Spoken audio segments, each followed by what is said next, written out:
Good morning mga idol. Kain po tayo ng isda. Kaya lang ako nakapag-vlog.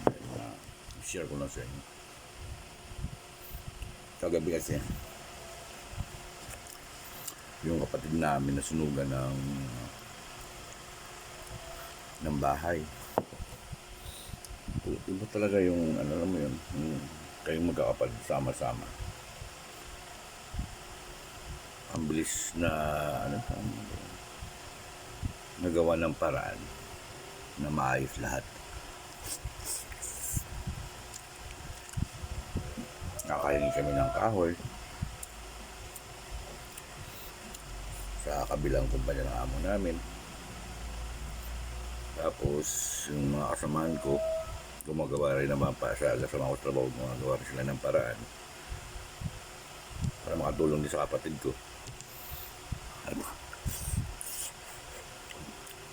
Pero kapag malaki-laki naman mga bigay, share din namin sa mga sa kapitbahay lang nasunugan para hindi lang kapatid ko makatikim, pati na rin yung kapitbahay lang na sunugan din.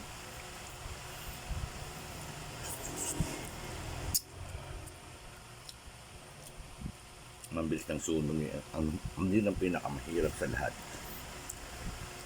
Hindi ka nga sabi nila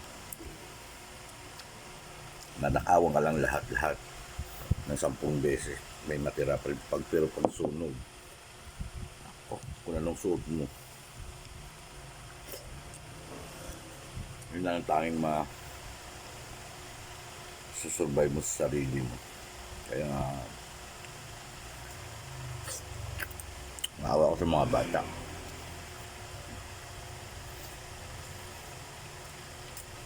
Alam sa isang pamangkin namin na kakopera lang yung sa puso. Ito yung kapatid ko nag-ipon ng pera para sa pangalawang balik ng anak niya. Yan, naluray, sunog. Sabi ko nga, pera lang yan. Baka nga madaling mano, importante yung buhay ng tao. Wala naman may nasaktan sa kanya. Salamat sa Diyos.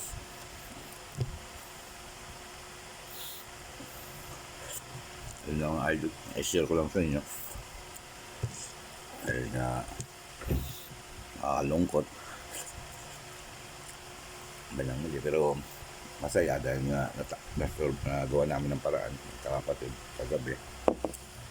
Doon kami lahat. Halos nandito sa Maynila.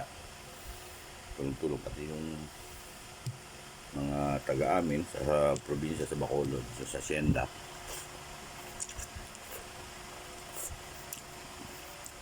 Thank you rin pala. Mga gawa rin sila ng sa maraming salamat pa sa mga kasama namin. Kasama ko sa trabaho, kasama na kapatid ko sa trabaho. Kabila. Thank you.